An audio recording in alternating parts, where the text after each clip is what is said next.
What is up, everyone? It's Quinn here, and in today's video, we're going to be taking a look at some potential target monster wide receivers for the 2024 NFL season and the fantasy football season. So a lot of people, when they're looking at the wide receiver position in their fantasy drafts, they like to go out and get wide receivers who are going to command a lot of volume, command a lot of targets week after week. Typically, these wide receivers provide a lot of safety. They have a very high weekly floor, especially in PPR leagues, because you're not banking on them ripping off a 60-yard reception. You're not banking on them getting into the end zone, because that volume is going to give them, enough of a floor, specifically in PPR leagues when you're getting a point per reception. It's going to make them very safe. You trust them week to week in your lineup. But for this specific video, we're going to be looking at wide receivers who are being drafted as back-end wide receiver 2s or later, because if you're drafting someone as a fantasy wide receiver 1, a top 12 guy, they should be target monster wide receivers, right? They should be commanding a lot of volume if you're drafting them that early. We're going to try to find these target monster guys at a little bit of a discount. But let's dive right into the players here, and we're going to start off with Malik Nabers. He's currently being drafted as the wide receiver 20, and a big reason why I think Nabers can command a lot of volume is he's stepping into a wide open wide receiver room. Darius Slayton and Wan'Dale Robinson are the two current starting wide receivers on the depth chart, aside from Malik Nabers here.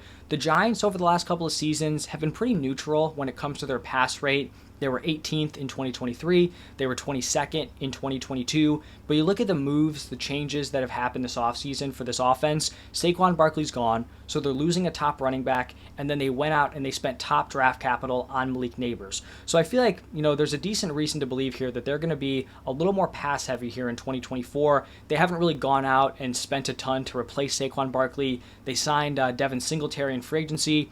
Eric Gray is their current RB2. This is a pretty rough-looking running back room as it stands today. Looking at Malik Nabers, the player, he's an incredibly talented prospect. He was the 6th pick in the NFL draft. I've talked about this, a bunch, but heading into the NFL draft, I had Marvin Harrison Jr. and Malik Nabers. They were neck and neck. I pretty much said they're both very, very talented. Landing spot is going to determine which player I had higher. Obviously, Marvin Harrison Jr. gets the nice landing spot to the Cardinals. I had him ranked higher, but in terms of their talent, their ability, I really do think they're neck and neck. In terms of prospects, Nabers was a year 2 breakout, had a dominant junior season. He's great after the catch, super explosive, can make big plays. And another reason why I think Malik Nabers can be super involved, very early on, command a lot of volume, is that we've seen rookie wide receivers in recent years come in and command targets right away. Puka Nacua, 9.4 targets per game last year. Now, you may be saying, Puka was in a good offensive situation. He had Matthew Stafford at quarterback, and that's true. But we also have recent examples of guys who are in tougher offensive situations. Jalen Waddle as a rookie, 8.8 targets per game. Garrett Wilson, 8.7 targets per game. So looking at Malik Nabers here in 2024, I think he has the talent. I think the opportunity is going to be there based on this being a pretty weak wide receiver room. So I do think he can come in and be a high volume option from day one. Now, my second wide receiver that I think can be a target monster is going to be Michael Pittman. And he's going right after Malik Nabers on Underdog. He's being drafted as the wide receiver 21. And the case here for Michael Pittman isn't overly difficult to make because he's coming off a season where he was 5th in targets per game with 9.8 last season, nearly double-digit targets per game. Now, I think the thing we have to point out here is that Gardner Minshew was the quarterback. So it's not like he's stepping back into the exact same offense with the same quarterback. The Colts were pretty middle of the pack. They were 18th in pass attempts per game. They were 22nd in pass rate. I think we hypothetically could see both of those things go down with Richardson taking over at quarterback, given his rushing upside. But I also think here, Richardson's coming off a season-ending injury. I do believe that Shane Steichen trusts Anthony Richardson as a passer, and I don't think he's going to try to wear his body down, especially coming off a season where he, only played in 4 games, pretty much like 3 games, because 2 of them he left early before halftime. So I do think the Colts are going to rely on Richardson as a passer more than people are thinking. I don't think they're just going to be running him into the ground here. And in Pittman's first season with Steichen as the head coach, he was 4th in the NFL with a 30.5% target share. Obviously, some of that is Minshew's looking at him. Minshew's going to him over and over again. But I also just think that Shane Steichen recognizes that Michael Pittman can command a lot of volume. He's not going to be the highest ADOT guy. They're going to want to get the ball in his hands pretty consistently. He does have a little bit more added competition this year with A.D. Mitchell coming in, drafted in the second round. But I think my main point here for Pittman is that he's already proven within this offense that he can command a lot of volume. And even if we see his targets drop in 2023, he'll still be a solid volume option because he was nearly at 10 targets per game last year. Even a dip, right? He's at 9, 8.5. I still think that's a really nice number here. I'm high on this Colts offense, and Pittman should be their clear wide receiver one, their target hog here heading into 2024. And then my third and final potential target monster wide receiver, we're digging a little bit deeper here. He's being drafted as a wide receiver 4. It's going to be McConkey coming off the board as the wide receiver 39. I think McConkey has just a prime opportunity and situation to command a lot of volume from day one. We got to start off with who he's competing with, the current wide receiver room. The other current starters are Joshua Palmer and Quentin Johnston. Joshua Palmer, fine player, but he's kind of just a guy in terms of, being an NFL wide receiver. And then Quentin Johnston, currently lined up as a starter, was just absolutely miserable last year.